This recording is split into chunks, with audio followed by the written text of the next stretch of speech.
There was a very interesting reflection that came up for me today, and it was about the idolatry of famous intellectuals. Essentially, people like Friedrich Nietzsche and William Blake and Carl Sagan and other luminaries that I reflect upon when I think about the human condition. These people have become, essentially, thinking about it, they are lived myths, right? They are no longer biographical people. They exist as living myths. They have become stories. They have become their story, right?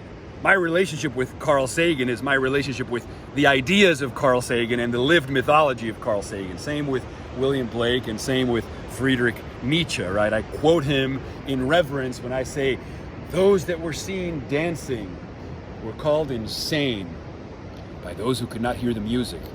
Friedrich Nietzsche. What a genius, right? So again, these people become these lived myths. They are no longer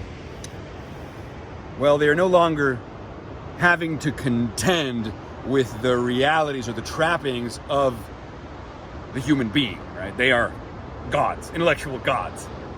But I had this experience, we were talking about the genius of Jordan Peterson. Jordan Peterson is a clinical psychologist and philosopher and author and public intellectual who has become a living myth. Not just a myth, but a myth that is still alive as a biographical human. And then reading about the trials and tribulations that he's facing with, the actual humanity of his life, and a benzo addiction, and dealing with depression and like real human problems, it's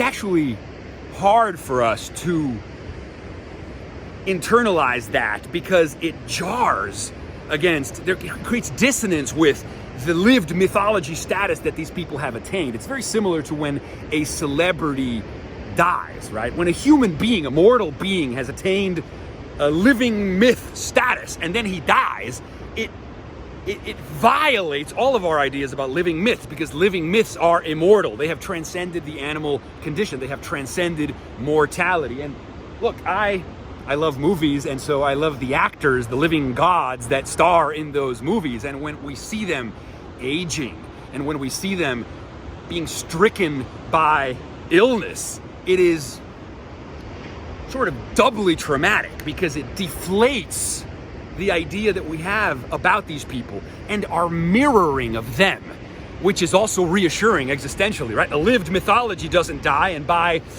assuming the viewpoint of that lived mythology and getting close to that lived mythology, maybe he'll sprinkle some of his fairy dust on me and I won't die either. But then, when something happens, holy shit, that's rough. And to a certain extent, I think that's why we often tend to spend more time in communion with intellectuals or thinkers who are already dead, because then they are not bounded by the trappings of a real human life. They are mythologies that have become immortal. So when I quote Nietzsche or Carl Sagan or all these other people, I don't think about the fact that they all grew old, they all died, that they all got cancer, that they all died from scarlet fever, that there was suffering at the end of their life. I get to just stay in their insights. I get to just stay in their ideas. And that's so much yummier, right? To live in the world of ideas and abstractions and great truths and archetypal realities beyond deaths, right? Symbolic realms, mythopoetic realms. That's where I want to live. That's where we fucking want to live. But life is suffering, right? Maybe there's a reframe there.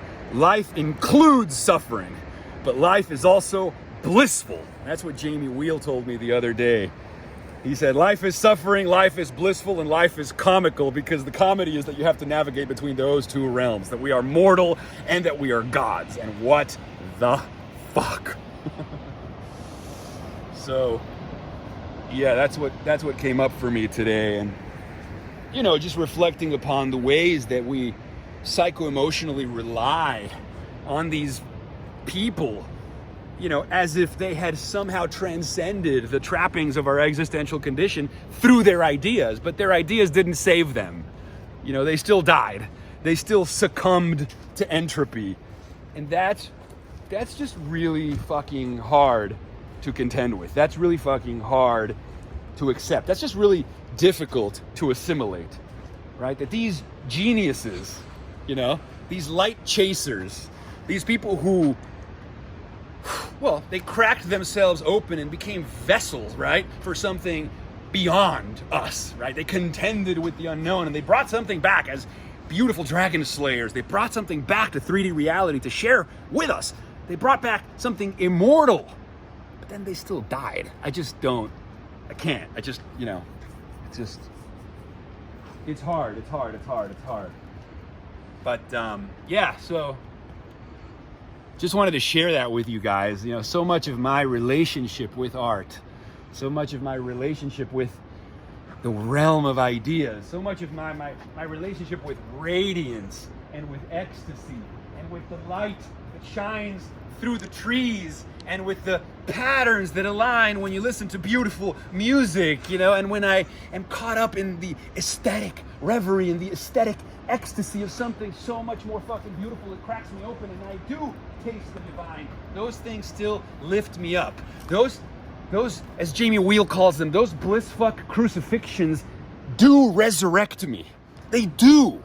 And so that's why sometimes it's so hard to contextualize that, to reframe, to find some way of assimilating and integrating, you know, those kinds of divinations and those kinds of reveries that are so nourishing and so restorative and so healing. And then fetch water and chop wood. After the ecstasy, the laundry, you know? Yes, we are gods, and yes, we are worms, and yes, we are divine, and yes, people get sick and die, and fuck, man. You know, that's our work. That's the work. You know? That's the work. But it doesn't mean that we have to succumb to some kind of nodding resignation or fatalism. Life can still be lusty, right? We can still lose ourselves in play. We can still create magic circles and create fucking moments of childlike recess where we remember what we forgot, as Jamie Wheel would say. And that's, you know, I always go back to that. You know, that's my bookmark. That's my go-to. You know, my homeostatic capacity, the way that I get back to center after I get slugged sideways and my expectations are violated and I have an involuntary slaying of my ego.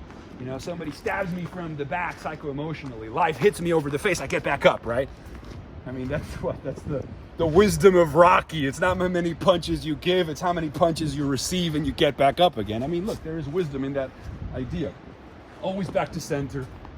Never resign ourselves. Never lose face, you know? And yeah, I just always back to love and always back to awe and always back to poetry.